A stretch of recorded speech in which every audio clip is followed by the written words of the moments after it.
Hi, this is Mark Arnold at Fun Ideas Podcast. And today I have a special guest thanks to Charles F. Rosenay, who brings me great guests on the show.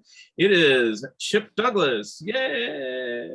Yay! Da, da, da, da, da, da, And if you don't know, Chip Douglas was heavily involved with groups such as the Monkees and the Turtles. So we'll be asking about that and maybe the Modern Folk Quartet or something else. I don't know. So anyway, thank you for being on the show, Chip. And we always like to start off here just kind of saying, tell us a little bit about yourself and how you got into music.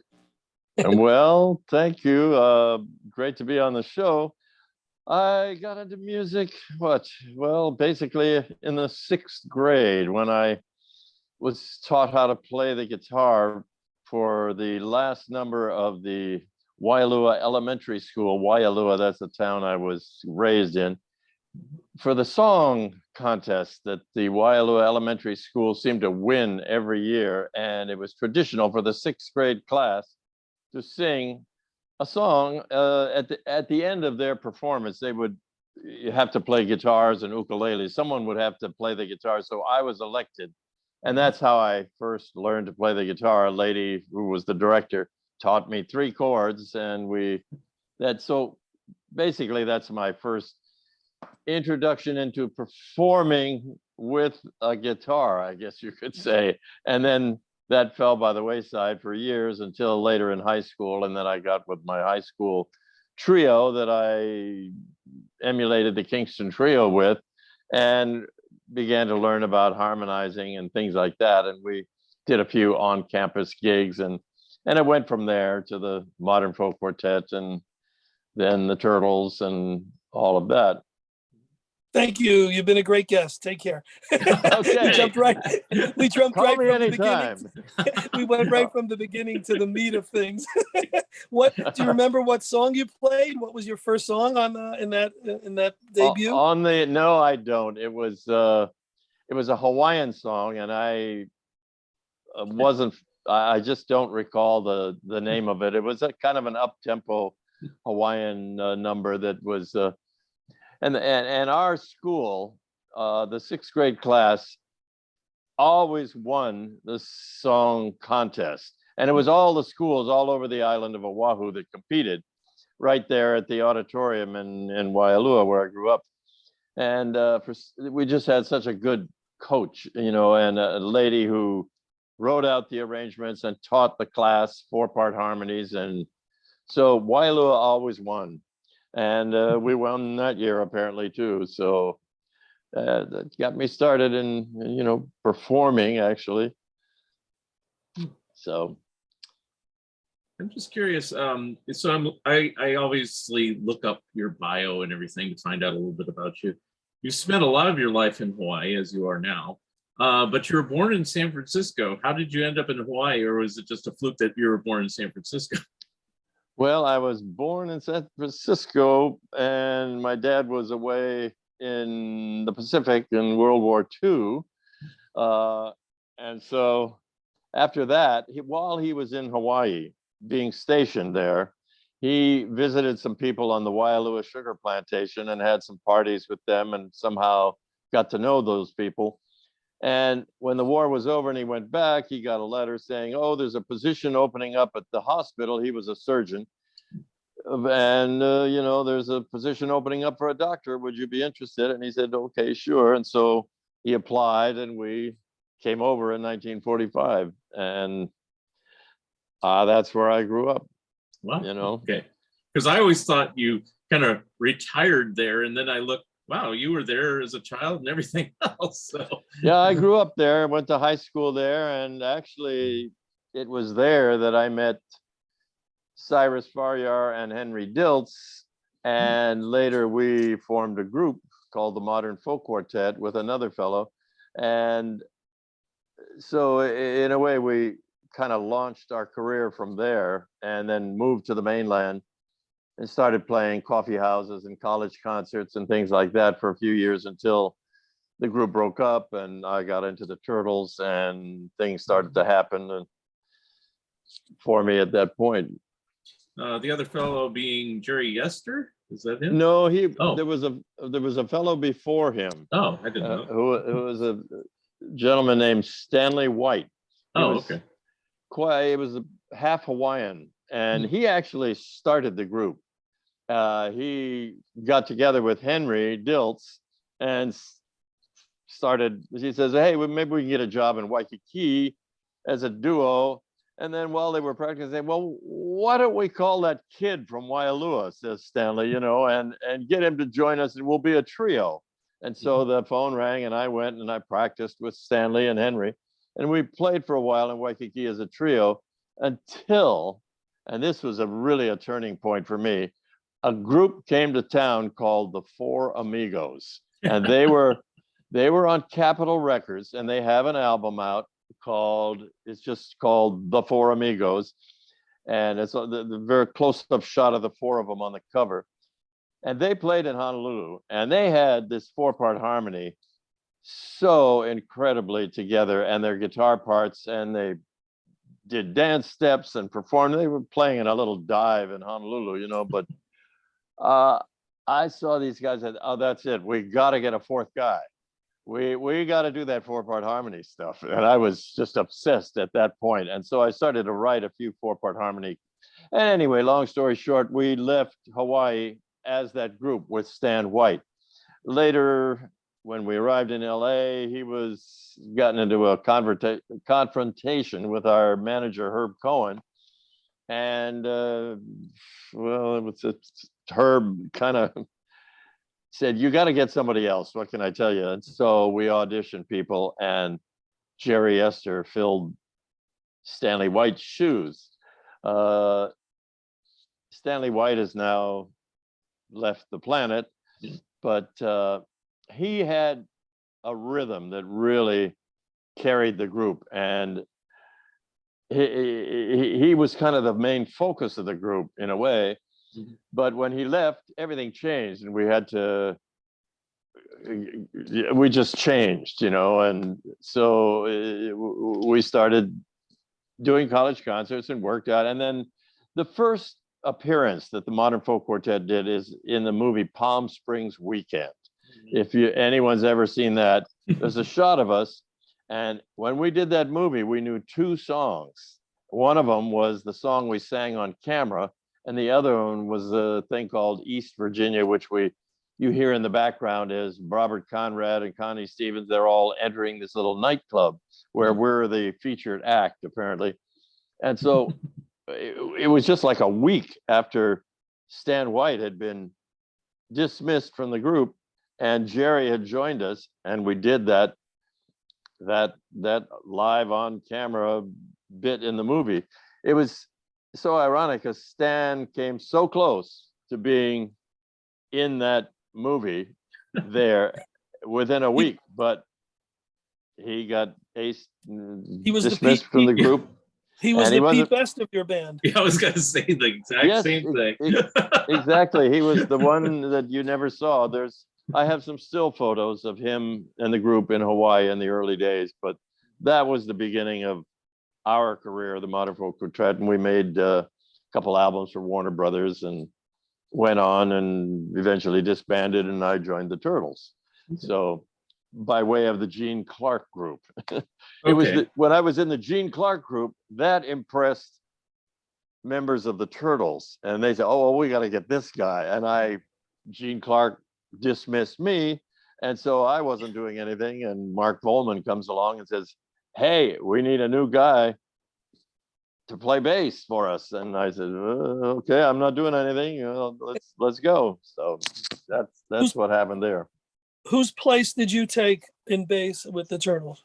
Chuck Ports was his name. Oh. And the way Mark described it, he said, "Ports is getting crazy on us." He's just. I never really hung out with Ports too much. I mean, I saw him and met him a few times when he was still in the group. But anytime someone would act weird in the Turtles when I was with them, Howard and Mark would look at each other and their eyes would get big and they would go, "Ports." Yeah. It was the running joke for someone getting a little nutty, so it was probably minor nuttiness, and he probably just had disagreements with him. I don't know what the deal was, but they wanted me, so I said, well, sure. Howard and Mark were pretty nutty on their own level. So if Torts was Oh. the nutty guy, he must have been out there. I suppose, I'll have to talk to Mark one day and say, well, what was it exactly? Well, maybe you guys will have him on the show and you can find out what exactly was it about Ports that, made they you were all high decide school to. buddies. So, I mean, it's like there's probably some chemistry there that they were together in choir and stuff like that. Now, how far back do you go with them as far as knowing them? Because you said you knew of them prior to joining the Turtles. I didn't really know them until I got into the group. Oh, we'd seen each other on the road, passing by in Western recording studios while they were doing a session, and MFQ was doing a session, and we say, hey, hi man, how you doing? And we knew who each other was, and so they knew of me and I knew of them. So, but we never got to be really close until we went on the road together, right? And started working out Happy together, which was one of the main things about that record, why it turned out as well as it did. We worked it on the road for about 2.5 months, or at least a month or two. And we practiced it and changed things and had it pretty well down pat when we went in the studio. And then it took 1, 2, 3 takes and it was done. So there was no fiddling around in the studio, say, well, let's change this, let's change. No, it was all worked out and went right down, which I never had a chance to do that ever again with anything except modern folk quartet stuff, which we did later. But even then, we were always working it out in the studio. So something to be said for doing it on the road for a little while and getting it really good. Was that the only song? Oh, sorry. Go ahead. No. Was that the only song you did that with, or did you do that frequently with Turtles songs? I didn't record too many things with them. Right, I only know that. Really recorded that and something else called "Can't You Hear the Cows?" I think, and 1 or 2 things preceding the Happy Together session. But once Happy Together was done, I don't even recall recording anything subsequently. We just did the Smothers Brothers show, and then a live performance of the Whiskey, and Michael Nesmith came along, and I left the Turtles, and so then you're on Charles's show now. And we'll pick that up in another one, right? Yeah. But can I ask you one thing about the Happy Together? I mean, obviously it ended up on the album. Is this you pictured on the album? This is the album cover, so you're on here, or is that Jim Pons? No, I am not in. So that's not Jim you Pons. There. Okay. Jim Pons resting his head on Howard's thigh, I think it is. Okay. Because I don't think. No, you're not. You're not in this book. Yeah, this is. This is the. After you left, they did this is a 67 tour program. So anyway. Yeah, that's No, the only picture. There's just a few pictures. One of them there's about 2 pictures of me with them, and one of them I'm kind of sitting in the front, in the middle of all of them, and I have a string tie on, and the other one is around a water fountain, and there's a fountain spouting in the background, and we're all happy together. And it's everybody's smiling a big smile, and I don't know if that. All the pictures I have here seem to have Jim Pons in it. You're looking for that picture, Mark? Yeah. Yeah, I know which one he's talking about because I've seen it before, but I don't have it. Yeah, the other book I have here, which has a even later picture, is the Shindig magazine about the Turtles.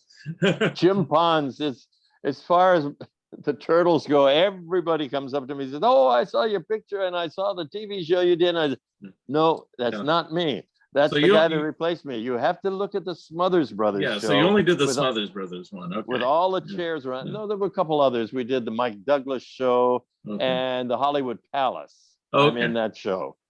That I'm on the upper right as you face the stage Right. in that show in a kind of a brown jacket. That's a good show. That we were all real happy there. Mhm. I've That's a seen a great lot of one. those Yeah, clips. Yeah, like even that was the great. Smothers Brothers one made it into the Happy Together documentary that was made quite a while back. Yes, So it did. It did. now I have to ask this, even if Charles re-asks it later. What influence did Michael Nesmith have to get you to quit the Turtles? Well, basically, I guess the big selling point was, of course, I told I don't know about this, Mike. I mean, I'm having an awful good time with these guys, and we got a hit record, and is this really going to work out? I mean, you already got a guy that's running the show, and are you sure you're on the level about this? He says, I assure you, you'll be making six figures in 6 months. Hmm. And I said, well, all right, I'll give it a shot. I had my doubts all the way until I met them and started working with them, and then met Kirshner, and I realized, oh, I'm really doing this now. So, that was that was the selling point, one of them anyway. So, But so I you, knew him, and he was sincere about it, so I said, okay. so you joined up with the Monkees prior to Kirshner's dismissal? Yes, he Oh. was. We had a meeting at the Beverly Hills Hotel, and Lester Sill was there, and Don Kirshner's lawyer sitting right there on the side, and he was basically saying, I'm still in charge, so I'm going to be making the decisions as to what the boys will be recording. And I said, well, okay, that sounds all right to me. And here are some of the things that have come in to be recorded. And I think he played a little bit me, a little bit you. And he also played Sugar Sugar. And I thought to myself, what will my friends think if I do a song like that? You are my candy girl. I thought, no, it didn't sit right with me. So when it came time to do that, I never did push it with the guys. There'd probably be no Archies if I had. Then it would have come out with the Monkees. There was a couple songs that I let slip by me that they could have been huge hits for them too. And one of them was Lazy Day as well. And for some reason that just never stuck with me. And we worked on other things. So.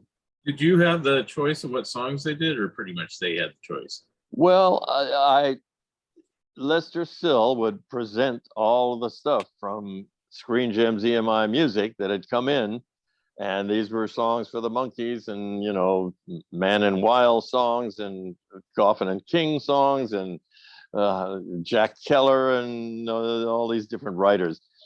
And I played them for the guys. So I kind of would go through them, and some I played for them, and I guess some I thought, well, maybe we won't work on that stuff. So I should have played everything and see what they did. But it was their choice, and different things would come along, like Cuddly Toy, or was it that I've been standing on the cone, don't think I'll ever get it off of my mind.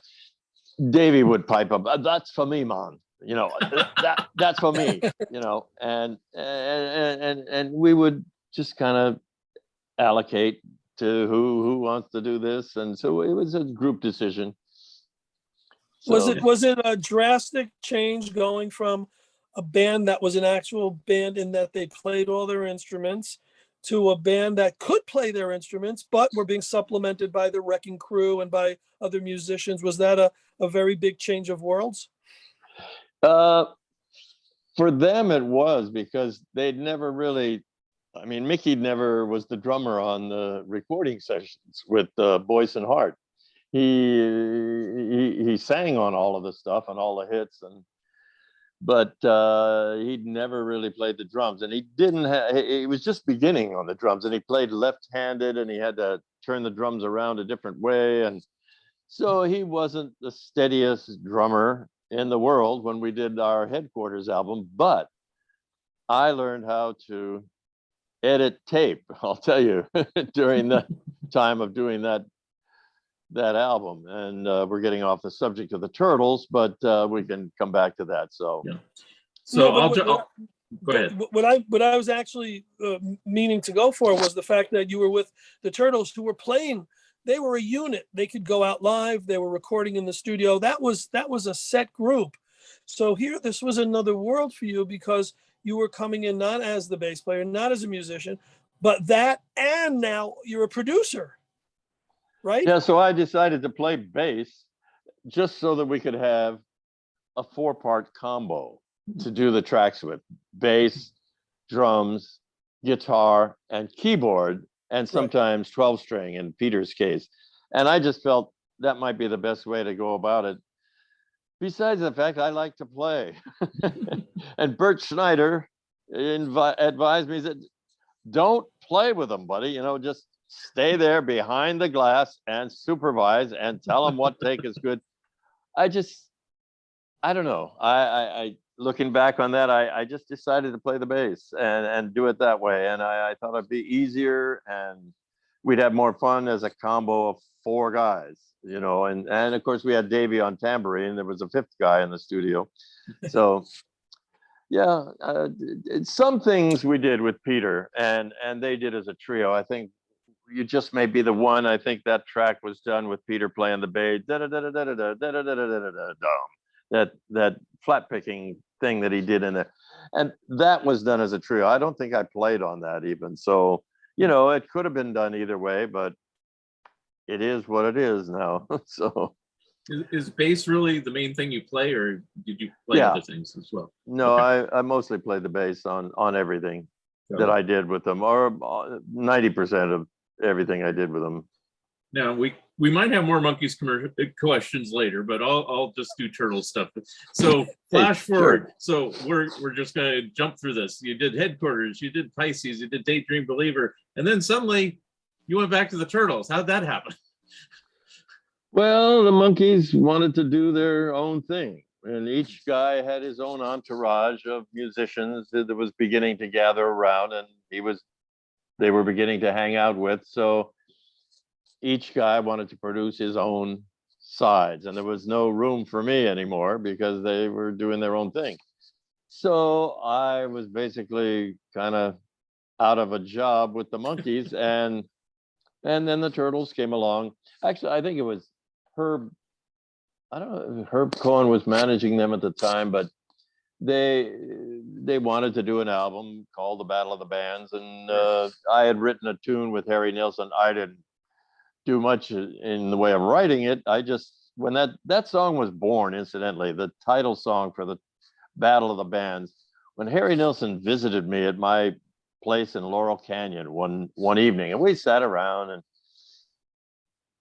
I got my rhythm guitar and I started playing a D7th rhythm chord, and he was sitting at my harmonium, which I bought this pump organ years before with the MFQ, and he turned away from the harmonium and began to just kind of clap his hands and ad-lib this song. I happened to have my tape cassette recorder going, and so he ad-libbed that song word for word, just like you see it on the album, one time through.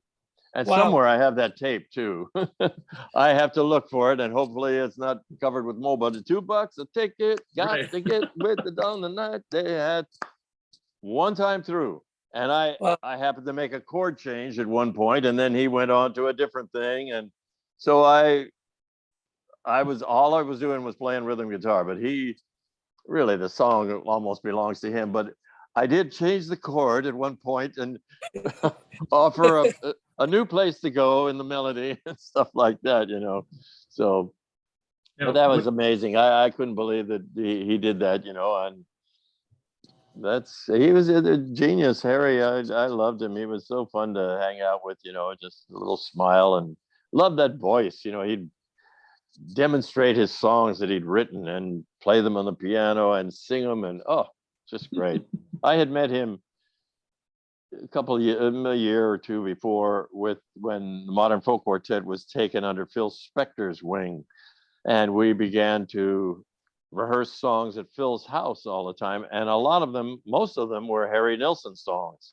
And I said, where do these songs come from? He said, well, I have this writer, Harry Nilsson. He's a friend of mine, and he writes all the stuff. Says Phil, So I eventually met Harry, and we became friends at that point. So I knew him before he came in with songs for the Monkees, which was good because I knew, you, the guy with all the songs with Phil Spector. Yeah, come on in, and what do you got? So that interesting how life unfolds for you when you're young.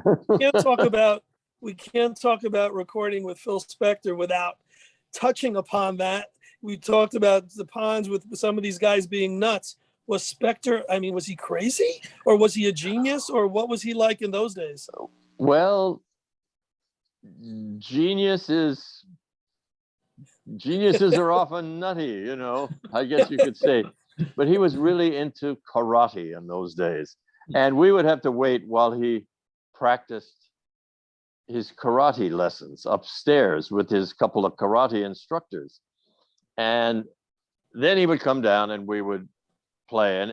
And mostly he would sing songs for us and kind of auditioning them, and hopefully for us to learn how to sing. But he did all the singing, and so we would sit around and kind of do some backgrounds. But one time he said, well, I'll have my karate guys come down and do a demonstration for you. So we met this one karate, his main guru. He was a guy who was from Hawaii originally, I guess. And he did a demonstration of, this routine where you take out 10 guys upstairs, and there was nobody. He was just by himself, but he was, going all over the room. Well, yeah, wham, wham, wham, and wow. So later, Cyrus Faryar,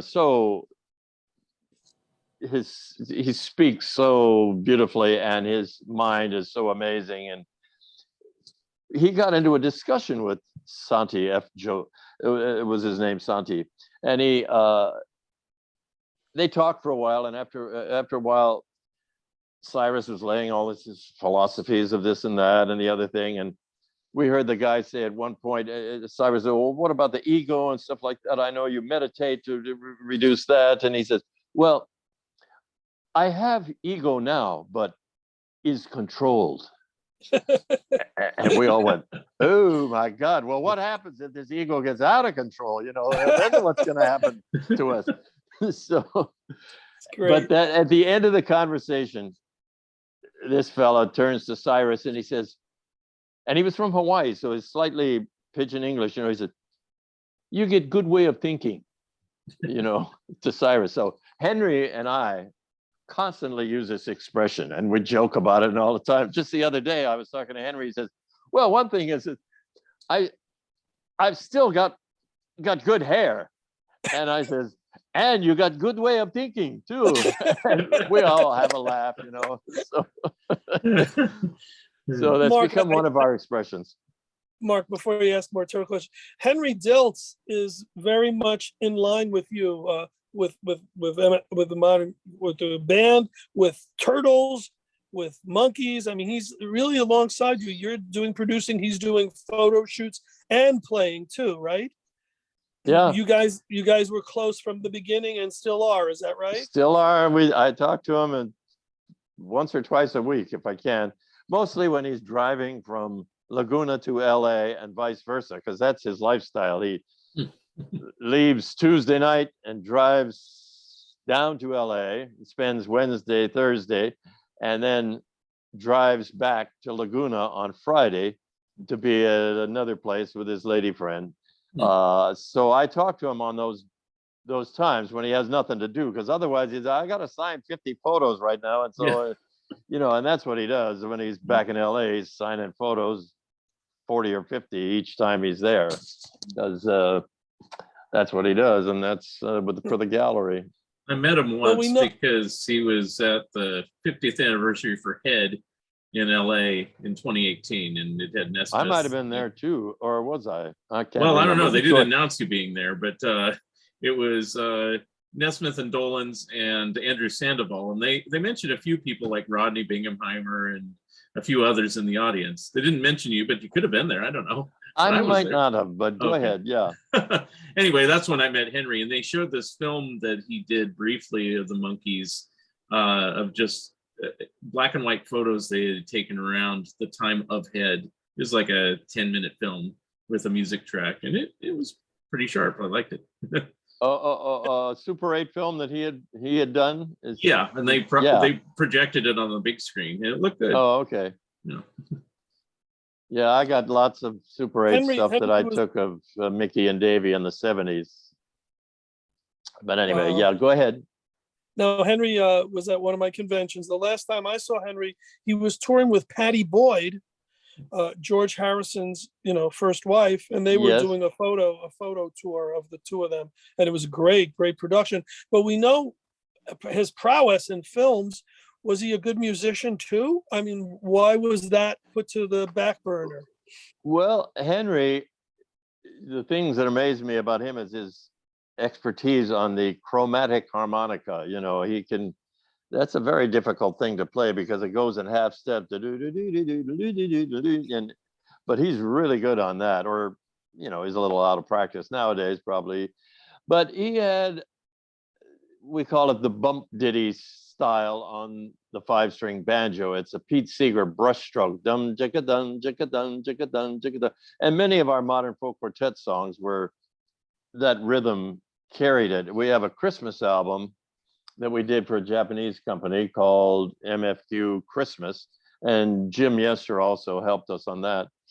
And a lot of the songs that I produced on that, Jerry did some and I did some. Jerry's approach was more with a sequencer and things like that, and more elaborate arrangements. My thing was always just like Headquarters.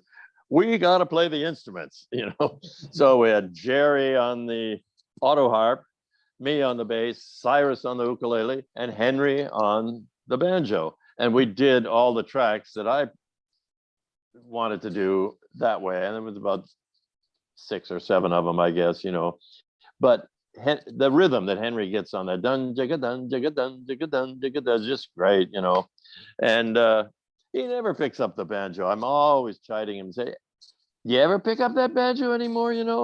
And I also tell him, you could have your own album up. Just call it the Bump Ditty album. It's just you and the banjo, and just start with that. You sing and accompany yourself on the banjo, and never mind the whole session with all the players and this and that and the other thing. And just start there. And he's like, he gives me the same thing. I got to do my Hawaiian style album on the guitar. And so he pitches me on that, and I pitch him on his Bump Ditty album. So we just got through doing that last 2 or 3 days ago, So anyway, maybe one day he'll get that done and put it on. I mean, he has many Facebook fans. I mean, he'd sell 30,000 of them immediately just by putting it up there and say, "Hey, here it is," So someday, but he's too busy signing photos now. So, but great guy. I love the guy so much. When he gets writer's cramp, he can do it. Sorry? When he gets writer's cramp, he can do it. Yeah.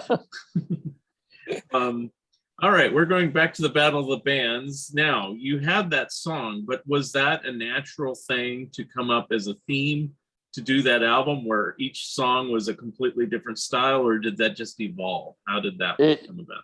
I guess Mark and Howard kind of came up with that idea, and along with their road manager at the time, Rick Soderling, I guess was his name, and he put together all the pictures for that album and got the costumes rented and all of that stuff. And somewhere along the lines that, the Battle of the Bands, great, we'll do an album and we'll take a picture as a different band on every song. So every song would be supposedly played by a different group. So it was the Bluegrass Fireball was some song that had a banjo in it, and there was one with enchilada in the title, I think. Sorry? There's one with Enchilada as the name of the group. I can't, the Cosmic Enchilada. Enchilada, yeah. Yeah. that was like a psychedelic sort of song that we did, I think, called the Voices of Light, maybe. And yeah. I've always wanted to know this. So I have the album, I don't have it in front of me, but some of the pictures of the group have 5 members, and some of the pictures of the group have 6, but the face is obscured. Were you that 6th member, or is it somebody else in those pictures? The only picture that I'm in, I'm wearing a coonskin cap, and that's the Bluegrass, Bluegrass Fireball album. Because a few of the groups were 6 members, and I said, I wonder if Chip was the 6th member on those.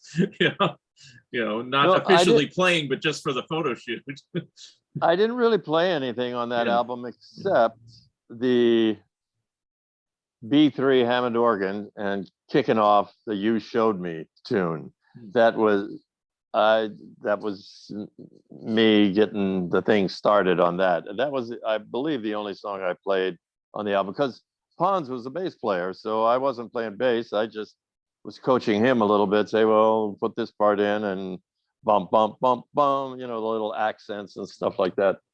But yeah, You Showed Me, that was my one thing that I played with him on. So tell me the story on that. I've heard it before, but I'd rather hear it from you. Why You Showed Me came out like it did, at the tempo it did. Well, I guess that was the way I kind of liked it. And I showed it to him that way on my harmonium that Harry had clapped his hands and done the Battle of the Bands while sitting at earlier when they came up to my place, and I played it as best I could on the harmonium. And it's a kind of an instrument that you got to pump your feet, and you can't really you can't play too much up tempo stuff on it.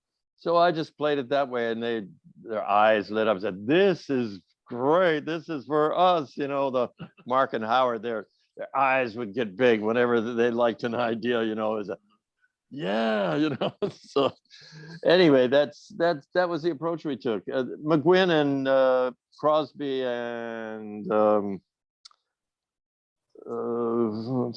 Clark. Yeah, there we go. They sat around at the Troubadour on Monday nights and played that song, among others, as before they became the Byrds, and that's where I heard it. Was just, you showed me how to do exactly what you do. It was more Beatle-like, the way they did it, and I just kind of had my own approach to it, I guess, and that's how it. The story I heard, and this is what I was trying to get from you, but that's okay. If it's different, I'd like to hear the truth. Is that it was an upbeat song when the Byrds played it, or whatever their name was then. I don't know if they were called the Byrds. And then when you played it on your organ thing, it wasn't quite working correctly, so you couldn't play it faster, even if you wanted to. And that's why they said, no, let's keep it this speed. That's the story I've heard. I don't know if that's correct. So you can clarify the truth. Correct. Okay. Because that was the. But I may have. I think I kind of played it that way. There's my recollection, just because I liked it in that little slower tempo. Okay. But I didn't play it on the guitar. If I'd had a guitar, I might have played it like Crosby and all of them, with the Beatle approach. But yeah, you're probably right. Yeah. Now, how did you happen to remember it? Because it wasn't released by the Byrds at that time, correct? I guess I must have sat around and played it or something, because I knew it. Yeah. And I think I checked with Roger McGuinn at one point. I said, "Oh, what's the rest of the words of that, and how does it go?" But I heard it so many times at the Troubadour Hoots that it just was drummed into my head, and that's basically where I heard it. There was a tape floating around that has them playing that song just like that. I think I have it. As a matter of fact, it's an old tape of Gene Clark's that I wound up hanging on to for some reason. But it's them playing it like that, like the Beatle approach. That may exist somewhere on an album. I'm not sure. I think it came out on this album called Pre-Flight, which came out a long time later, where they put early Byrds things, and they put it out because, hey, Turtles did this song, so it was already a hit at that point. So Yeah, I think you're right. Now, did you play it when you were in the Gene Clark group also, possibly, or? I don't remember. I don't think we worked that one up. Okay. Gene was mainly working on his own songs, and that song was written by Roger McGuinn, Chris Hillman, and a guy named Harvey Gerst, who worked at the JBL loudspeaker factory, and he took me on a tour there once to see how the JBL speakers were made. So it wasn't really a Gene Clark song, I don't think. And so he just worked on his own stuff when I was with him. Okay. Then the next thing I know about what you did was kind of something that both the Turtles in a certain way and the Monkees in a certain way both did, which is your song "Christmas Is My Time of Year." How did that come about? That was it's funny. I have just told these stories to the cow sills yesterday. These very same questions, but no problem. Maybe I'll tell it better on your show. Yeah. But it's Christmas. Howard Kalin had come up to my house one day, and we were sitting around, smoking a doobie or whatever, and we got to talking about Christmas or something, and it was right around that time of year, I guess. And Howard, he looked at me with those eyes again, kind of glinting and looking down or looking up and he went, "Christmas is my time of year." And that's all he did. And then I think I chimed in, "Oh, that's when there's love and good cheer." And we might have tried to write a few verses, but those words never stuck to the verses.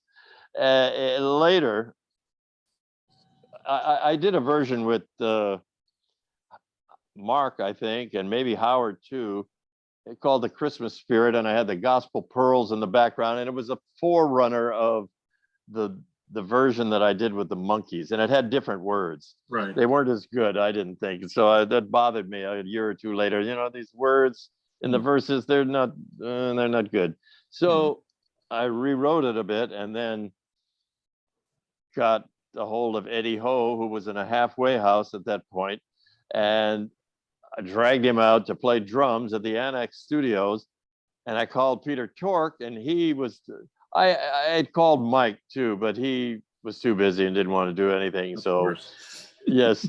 And so Peter and myself on my Telecaster guitar, and Eddie Ho did the basic track to that. Peter was kind of playing the bass part on the Hammond organ on the bass pedals, at least to start it with. You can just hear it underneath the bells in the very beginning of it. You hear some Christmas bells going chime, chime, chime. And Peter is going boom, boom, boom, boom, boom on the bass pedals of the Hammond organ. And then he kind of disappears throughout the rest of it because I put so much other stuff in there when, it's just the Hammond organ part got sort of, you can't hear it that well. But anyway, that's how the Monkees track was done. And then I called Mickey and Davey and said, "Hey, I got this track, you guys want to come in and maybe we'll put it together." And I still love it because, they both, it's Mickey and Davey sharing the lead vocals of it. And they each verse fits that particular guy particularly well, I thought. Davey's doing Mickey does the second part, "We could make this feeling last forever" thing. And, I have often thought about that song, too bad we didn't have just a little better idea for the chorus of it.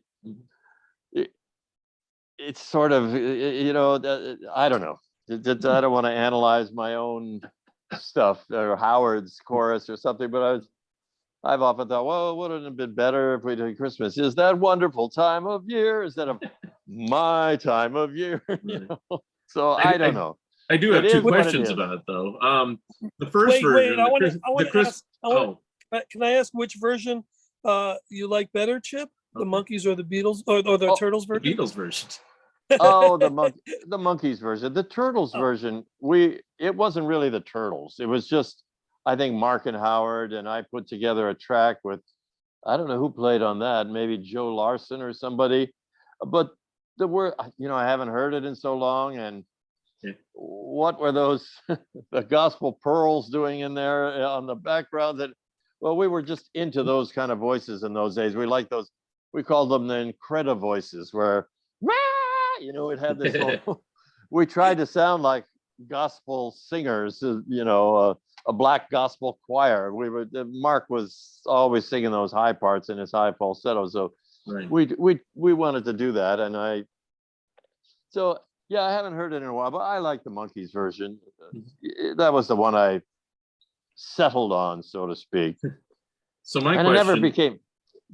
My questions about it were, why wasn't the original one released as the Turtles? Because actually John Barbeta played drums on it, so it had 3/5 of the Turtles. I guess you're right. He did play drums on it. That's he told us in an interview. We did interview him a while back. Oh, okay. Yeah. They didn't. Whoever was running the record company wasn't interested or something. I guess. I'm sure I played it for them. Leela Seff and the other guy, Ted Fagan.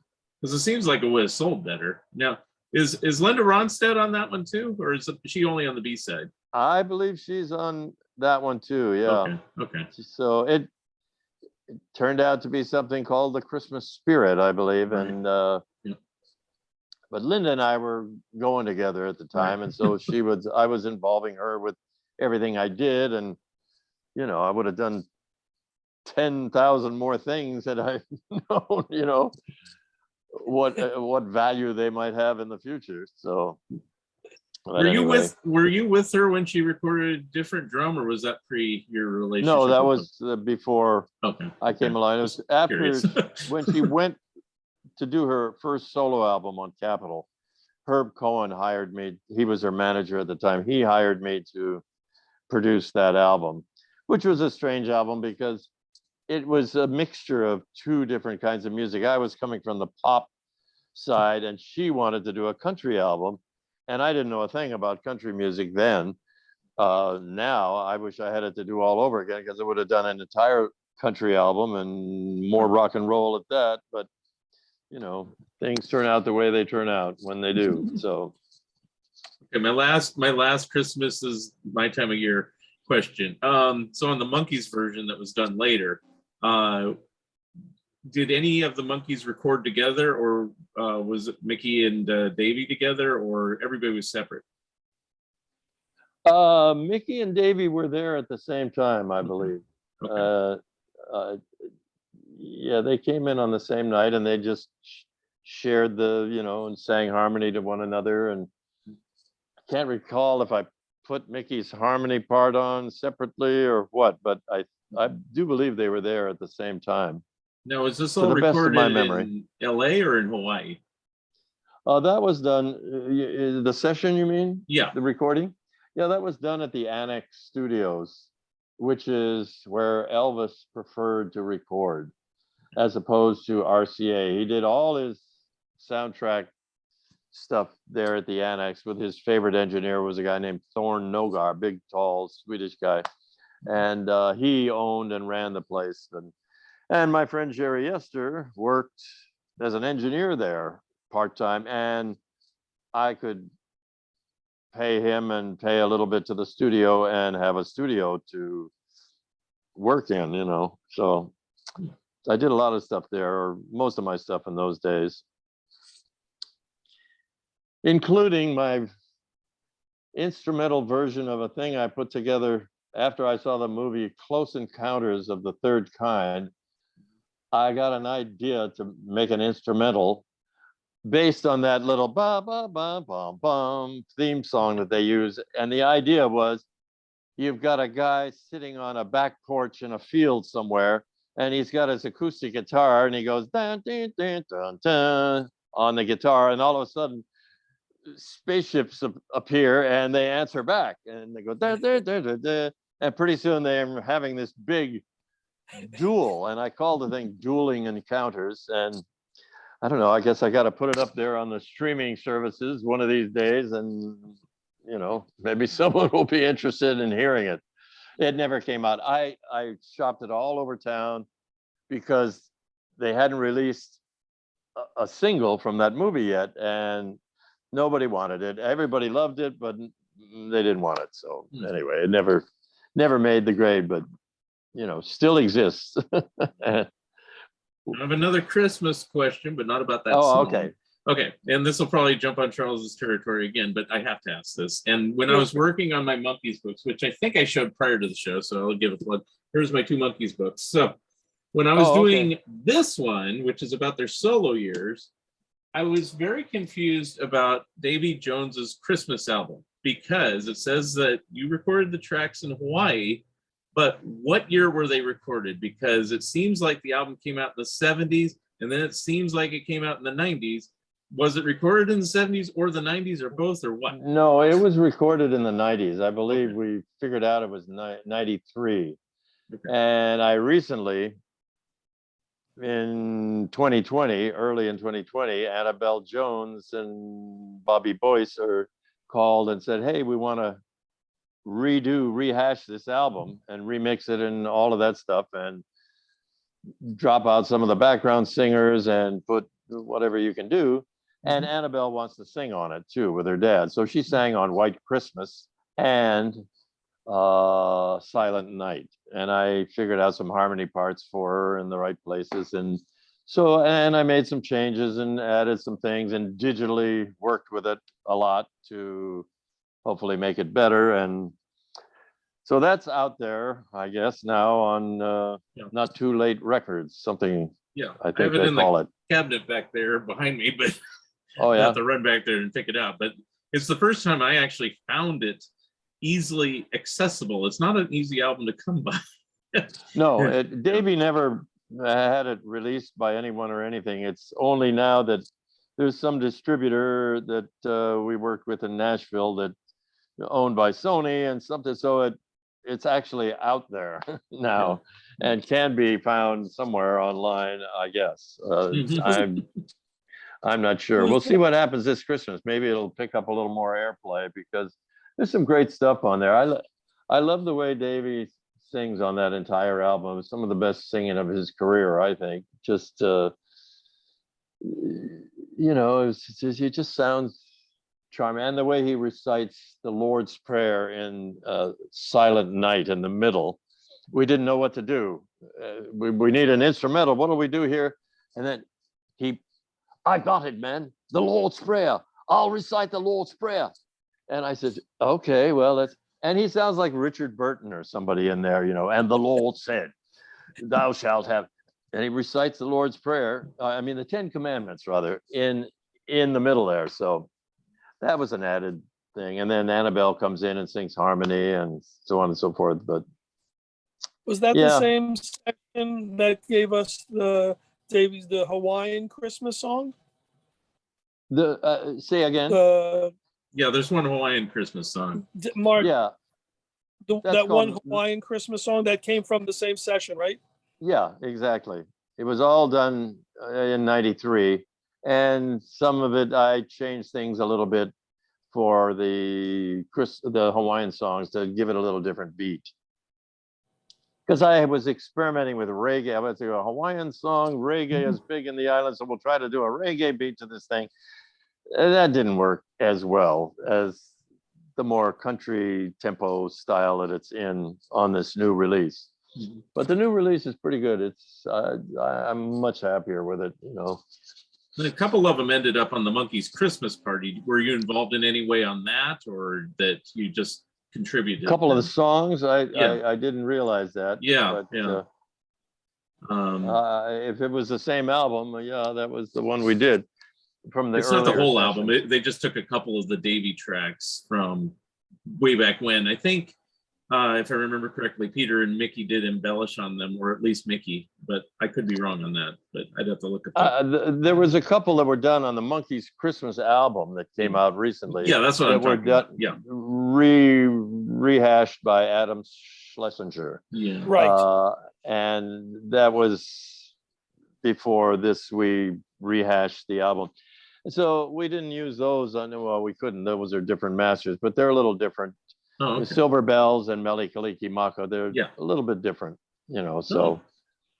I didn't know if there was the exact take or not, so that confirms that. Yeah, Okay. they're from the exact same take, but he added more keyboards and silver bells and things. And I personally love the silver bells the way it exists now on the new release because it has the background parts that we wanted Mike and Mickey to do, but they could, Mickey, with COVID, he wasn't going out of the house, and I wasn't there on the mainland to get him in the studio, and Mike was, not as interested as he could be. So anyway, I used a couple other people in the background on that, including Annabelle, I guess, and a guy named John Hoke, who played in the John Stewart band.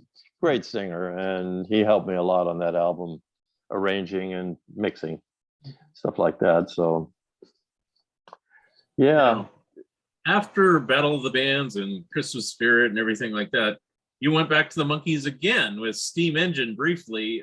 Did you do anything else with the Turtles, or they didn't want you for Turtle Soup, or that was it? They were just no, that was it with the Turtles. We had a big disagreement one day. I didn't look at it as anything to disagree over, but they were sitting around and they were really hitting the bong in those days, so to speak.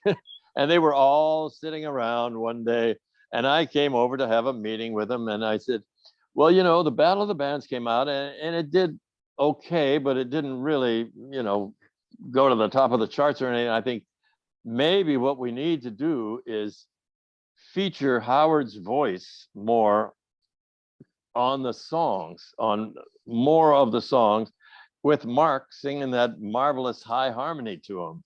And I just never forget, no, Chip, was the unanimous. It's almost like they all said together, no, Chip, we're a family here. We all share in everything equally. And they regret that now because, Eleanor has 5 writers on it. right. And Howard wrote it, Mhm. but everybody else got credit in spite of the fact, well, Johnny Barbada wrote Eleanor Love Me. He wrote that. And I came up with a line.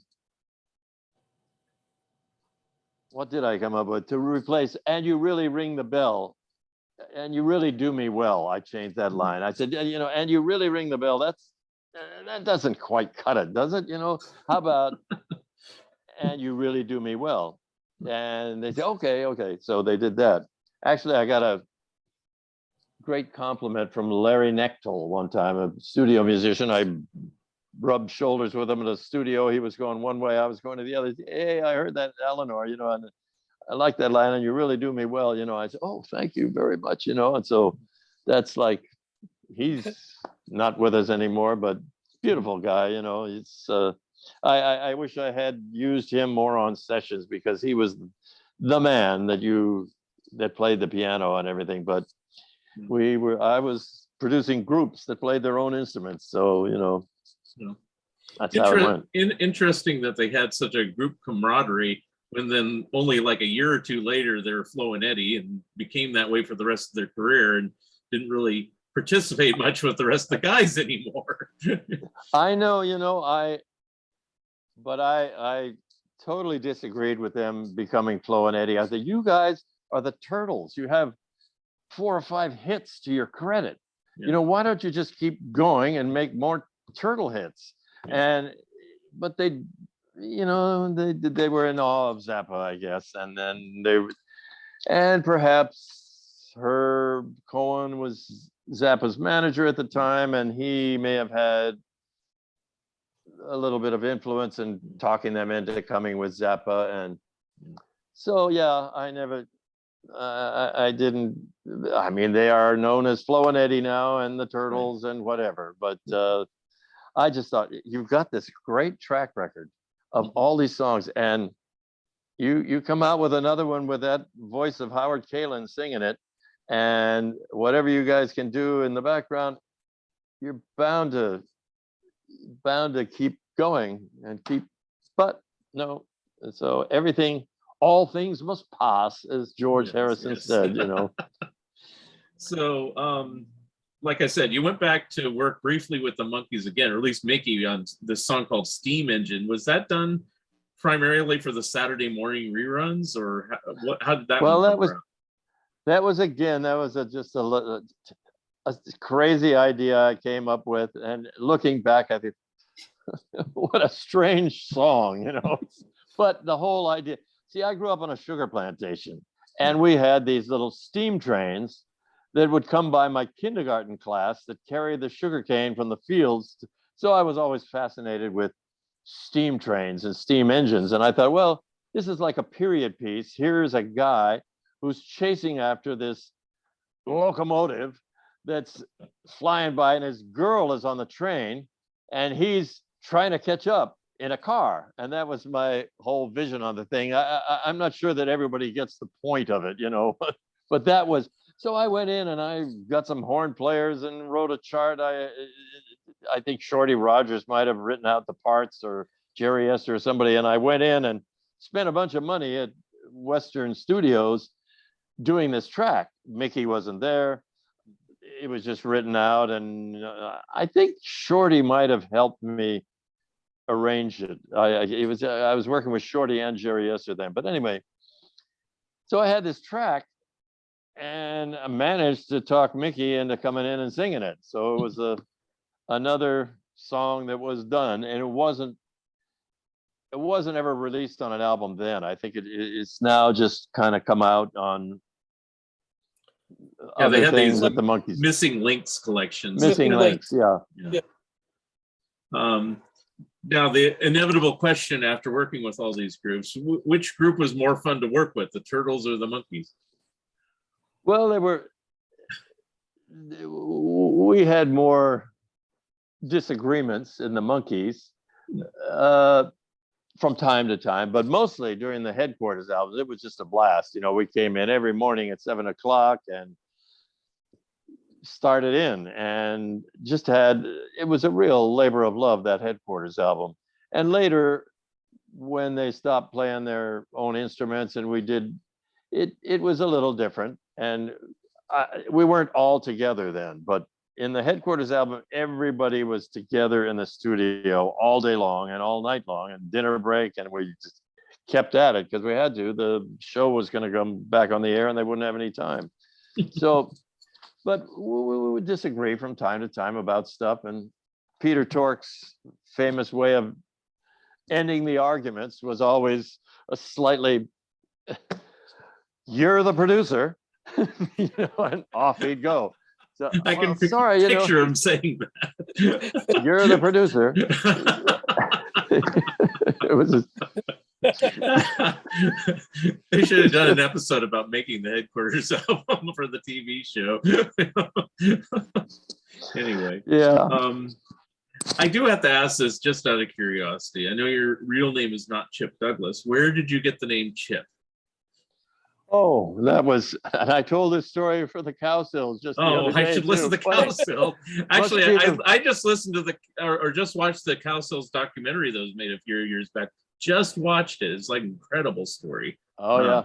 No, they're great. Anyway, I can't say enough about good things about them. But when my sister was born, I think the doctor said, "Well, why don't you nickname her?"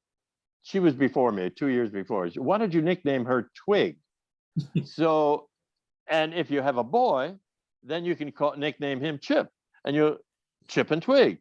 And so my sister was nicknamed Twig, and then I come along and I'm Chip. So my real name, of course, is Douglas Farthing Hatlett, to be exact. But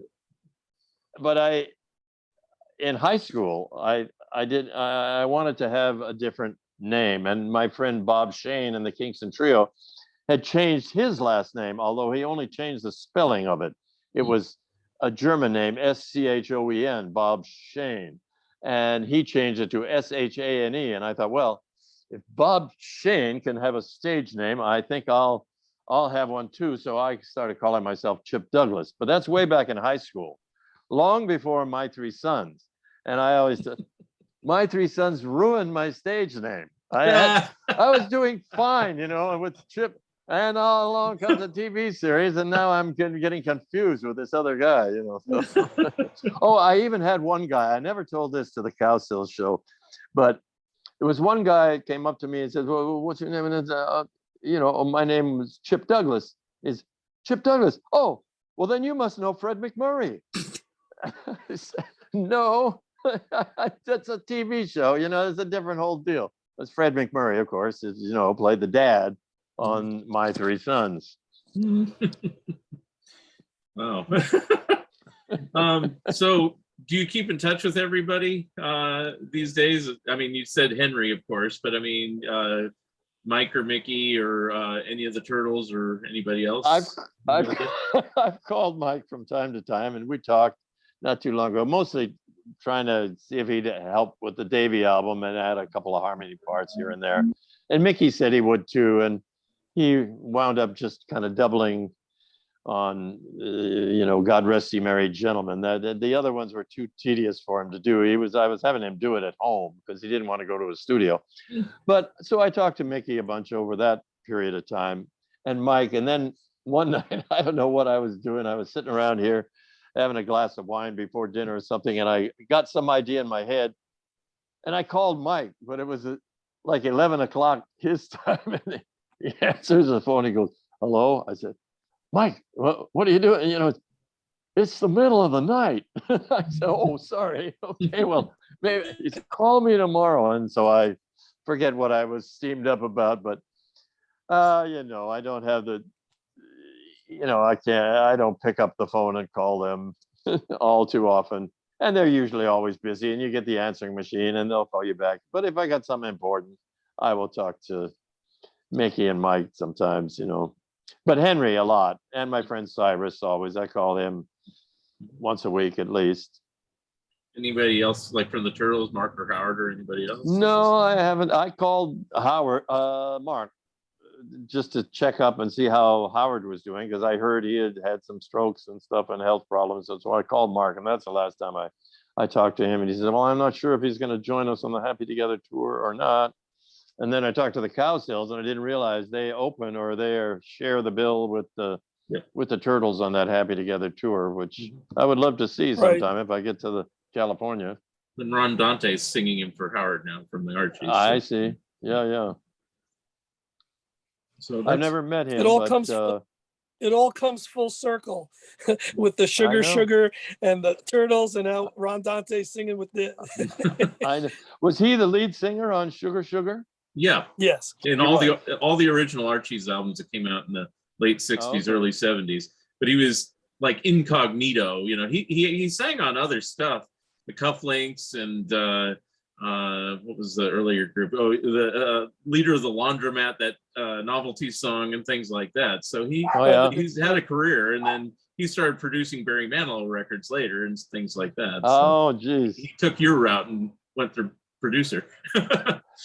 I wish Barry Manilow was still active recording, because I heard a song written by Davey's former band drummer, when his solo band, a guy named Terry P. Smith, called Easy Love. And I thought, this is so perfect for Barry Manilow, but how do you get it to him? And well, we never did. And he's retired by now. But if you're listening, Barry, you could still have a hit with that song. One more album. Contact us.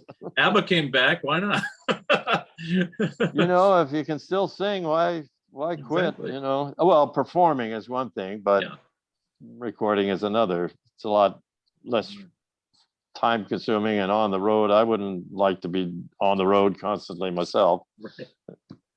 I did it when I was in my 20s, and that was enough, you know. Well, that's all the questions I have. Do you have any, Charles?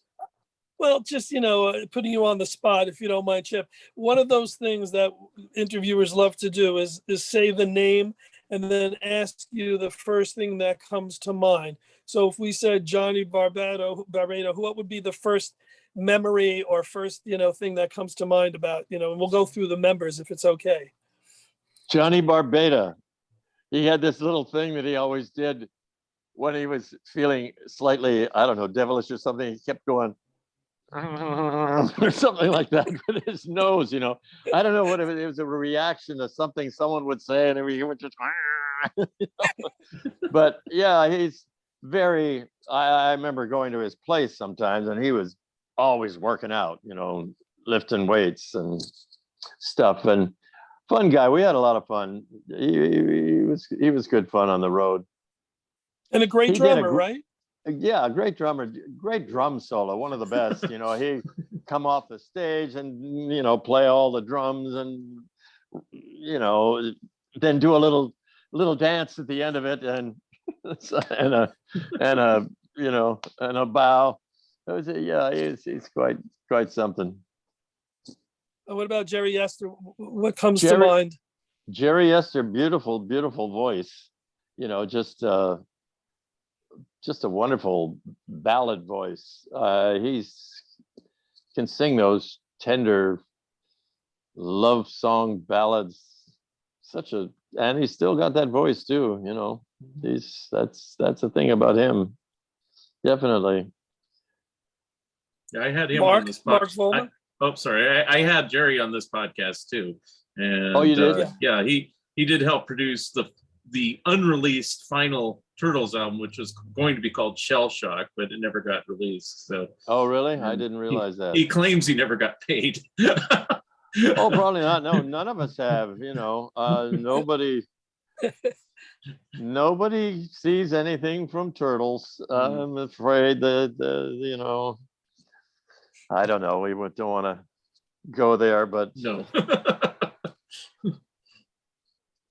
So anyway, when you own the masters of something, I think you're obliged to, once you get your money back from purchasing them, then, you know, you're supposed to pay the boys, hopefully. So anyway, so some would disagree. Go ahead. Mark, what about Mark? A memory of Mark, or what comes to mind? Oh, Mark, he's just the clown to the max, you know. He always having fun, and just what a performer though, you know, tossing that tambourine 50 feet in the air and catching it with his big toe or whatever he did. And great voice, he had a great high falsetto, you know, just wonderful. I just love the two of those voices together, and I always had a burning desire to do more things with Howard singing lead and Mark doing the high harmony, like Mickey and Mike did on Pleasant Valley Sunday and places, and then Davey and Mickey would do that. But that's the kind of harmony I really like, in spite of the fact that I come from a 4-part harmony, 4 freshman-like group. I love the country approach to music, where one guy sings the lead, and in the chorus, his buddy sings a high harmony on top of him. And I've fronted a country band from time to time, and not too regularly, but while I've been here on the Big Island, I learned a bunch of country music and went and played clubs sometimes. Never could find a guy to do those harmony parts, not like Henry. Henry Diltz is my high harmony singer. Perfect. You know, we get together and sing something, he'll do that high harmony, but he's in California and I'm in Hawaii. And my son's mother, Desiree Douglas, as she likes to be called in the, that's her stage name. She knew all my harmony parts, and we would go sing together. But it's a little different when you have a woman singing the high harmony, because it doesn't have, the vocalist doesn't stretch as much as a guy will to another guy. For her, it was like a low part, so we'd have to do it in higher and higher keys. But anyway, go ahead. More names. Al Nickel. No, well, Al Nickel. Let's ask Al Nickel. I wanted to ask first. Oh, go ahead. Yeah, I wanted to finish with Mark as a musician. We know he sang. We know he played with the tambourine and did all that goofy stuff. But he also played some instruments, correct? Yes, he plays. He probably plays keyboard. I never saw him play keyboard that much, but I know he plays Telecaster guitar when he lived down the street from me, and I lived in Laurel Canyon. I could hear him practicing during the day, and I'd wander down and talk stories a little bit. But he plays the rhythm guitar, but he never did in the days when I was with the Turtles. Right. That was right. later he played guitar, I think. Maybe he didn't know how then, or if I know Mark, he probably didn't want to. He can move more when he's just, with the tambourine and get all over the stage, all over the place. With the guitar, that would probably, with a cord, because there weren't wireless guitars in those days, he probably would hang him up a little more. So maybe that's why. Fair enough. Anyway, I'm sorry. yeah. Mark, you can continue with Al. Yeah. So Al Nickel. Yes. Al Nickel. Yeah, just slightly serious, about things, but yeah, he had ideas. I'm thinking about it. He would have these little melody ideas that Howard and Mark would kind of pick up on it, but he sang them very soft when he'd play the guitar and sing these things that you could barely hear him. And then Mark and Howard would get on it and write some words, and they had a couple of things. One of them was called Dance This Dance With Me, and another one was called Happy to Remember, which I really liked.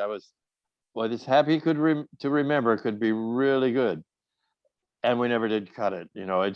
I thought that could be the next single for you, and it never came together, and they let me go, and then they just didn't want to do that anyway, and they did something else. So yeah. Dance This Dance did make it onto Turtle Soup eventually, though. So. Did it? Yeah. Okay. But I don't recognize that other song unless they change the title or something. Once I wish that I could be a king. Now I find that I have that sounds everything. familiar. I think that's on But Turtle Soup also. Yeah, if I ever lose it all somehow, I'll be happy to remember. I'll remember. It wasn't quite arranged right. I began to think. Okay, yeah, they changed the title. It's either How You Loved Me or How You Love Me. That did make it on Turtle Soup. Yeah. So, okay. Jim Tucker. He was in the band for a while with you. Jim Tucker, kind of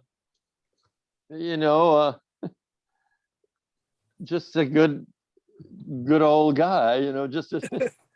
Just a regular guy. Now, were you there when he left, or were you gone already? No, I was already gone. Yeah. Okay. And then, of course, Howard. What memories of Howard? Howard Kalin. I just mostly remember that little laugh. They always sat on the floor when we had meetings. That Howard would sit on the floor, and just every once in a while, that little laugh, would come out. he had this little falsetto laugh, and it was just cute as can be, And he was very descriptive, though. When he would talk about things, I think, his way of talking was very descriptive and it would suck you right into, you listened, because he was very smart and knew what he was talking about. They all were, So, no, Howard, more things about Howard. I mean, that lead vocal on You Baby blows my mind every time I hear it. I think, geez, he is actually my all-time favorite pop singer. The voice, I love his voice and I would love to have worked with him and made 25 more records just because of that voice, and it was it's a beautiful, beautiful voice, It's such a gift when you got a voice like that.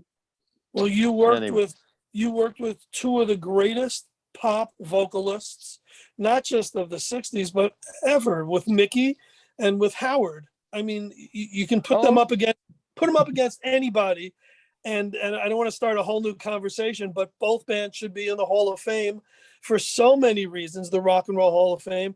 And the vocals, just one of the reasons why. I mean, forget all the hits, forget, the impact that both bands made. We were talking about two bands, both should be in the Hall of Fame. Both had amazing vocalists besides Howard and besides Mickey. but the two of them just a different stratosphere. It would have been great to do some kind of a album with the two of them. Just Wow. still could, I guess. Maybe I could just send them some tracks and say, hey, maybe you might put in this harmony part on Howard's little lead here and vice versa. Wow. I have to think of something. There you go. They should do, yeah. They should do a cover of No More Tears, Enough Is Enough. No. They should do a vocal over Dueling Stratospheres or whatever that dueling extraterrestrial song. You take that music and you give them a vocal to do over that and have them do dueling vocals with it. And wow. I have, and I'll have to get over to my studio and pull it out and transfer it to digital. But I did, and I haven't even heard it since I did it. I went to Gold Star one time and I did a recording of a guitar part that I had made up at one point, and I made this words to a little song called, it was kind of an anti-smoking commercial, and it says, every day when you wake, every day when you rise up and shine in the morning, be sure that you put on a small pot of tea. It's a wonderful way to start off the day when you find that you've been up all night till 3. And if you feel like having a smoke, just have some more tea. You'll feel much better all day long, and you'll be strong. You'll live long. And it went like that. But it was, they came in and sang it and did these harmony parts. It's called A Cup of Tea. So I gotta resurrect that and put it into some form that's listenable, because it's these tapes are there, but I gotta be very careful to run them through the tape machine now, because they get moldy over time. You know, I don't have a perfect environment to store stuff. So yeah, well, maybe I'll do that tomorrow. I'll try to get that down and see what it sounds like after all these years. Cool. I hope we were the inspiration for that. Yes, you have been. Thank you. You know, there's a lot of unreleased things in my library that need to be gone through and pulled and digitized and see what they're worth, you know. So Best of Chip Douglas. yeah, my archives, they're somewhat extensive. There's more things of Davey on there and Mickey and kind of some goofy stuff, but Mickey doing the beginnings of his song Jesus Saves in the Bank of Heaven was a thing that he came up. Jesus saves in the bank of heaven. Get in line to verify your claim as he waits at the golden window. Dun, dun, dun, and everybody sign your name, something like that. And he didn't have any verses to it. I thought, hey, well, that's novelty, but it's fun and clever, and let's put that together. Well, he never did finish it and stuff. Although, a quick story, I was driving down Sunset Boulevard one day, and still kind of working with Lester Sill at the time, and I'd heard that song from Mickey. It might have been in the early 70s.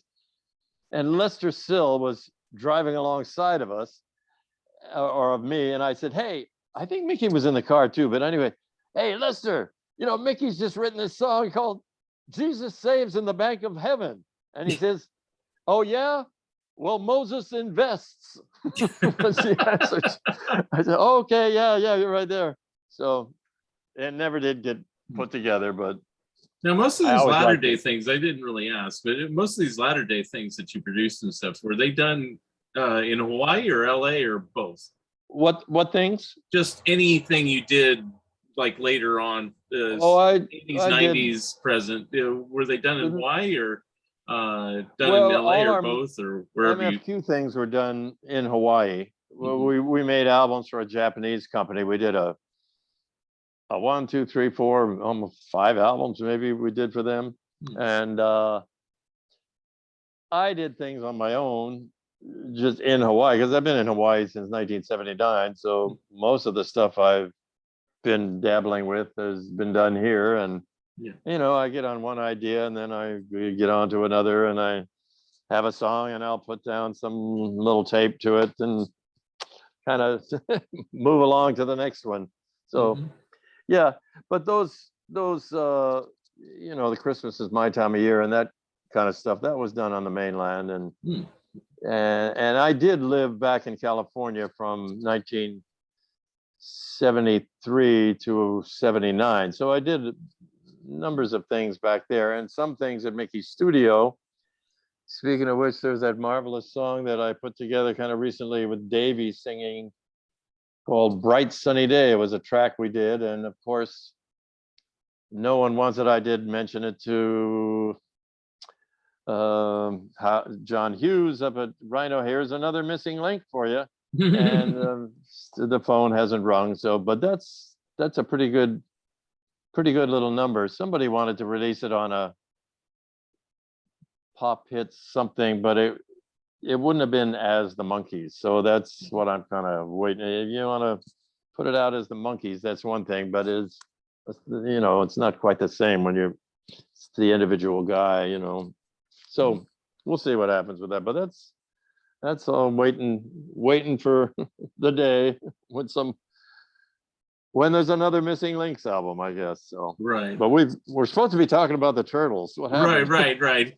I was trying to stalling for time here if Charles would come back on, but maybe we're kind of wrapping it up here, and you and Charles can have a Monkees conversation at a separate time.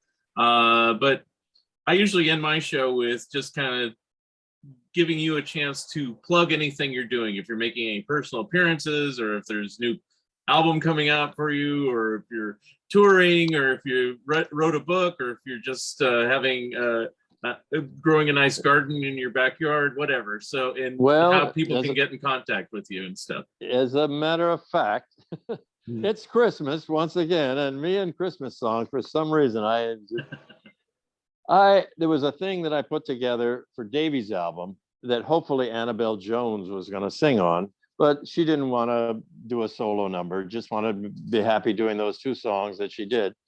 And I got some musicians together, and I wrote a song called In the Holiday Air.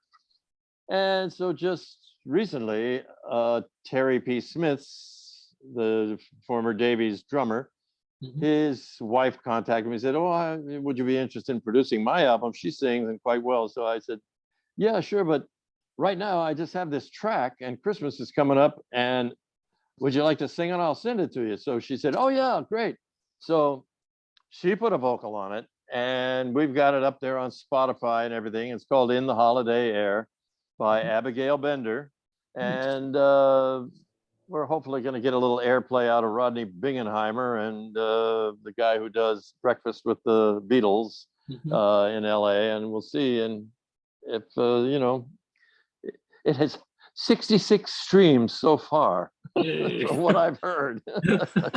Probably all friends of Terry's and Abby's, but there you go. But it's a beautiful little tune, I'll send it to you guys as, you can hear what it's like and stuff. But yeah, that's what I'm plugging this year. I'm always looking at these Zoom things. I mean, there you are. I got to remember just to look here, because sometimes I'm looking over here and we'll all do it there. There we go. Yeah. Anyway, I was having Chip wrap up and promote some things. Did you have anything else to ask, or you? I just want to thank him for being such a great, nice guy, and so personable, and so willing to come on and talk about so many things that were hopefully a great part of his life and a great part of his what he's left the world. I mean, this is such a great thing for us as fans and as archivists who want to share the joy. And I don't know if you said that in your wrap up, but more of a thank you than anything else. Well, thank you guys very much. I appreciate the opportunity to do something. All quiet here in Hawaii most of the time for me. Aloha. Thank you so much. Yeah, you're very welcome. We'll look forward to our more in-depth Monkees talk soon. Yep. And I already said that. When you were off the line, I kind of gave you a plug. We'll continue this conversation with Charles later on the Monkees. And basically, that's it. Thank you, Chip, for being on the show. Thank you, Charles, for bringing Chip with you and being on the show yourself. And that wraps up another Fun Ideas podcast. Thanks, you so much. Bye.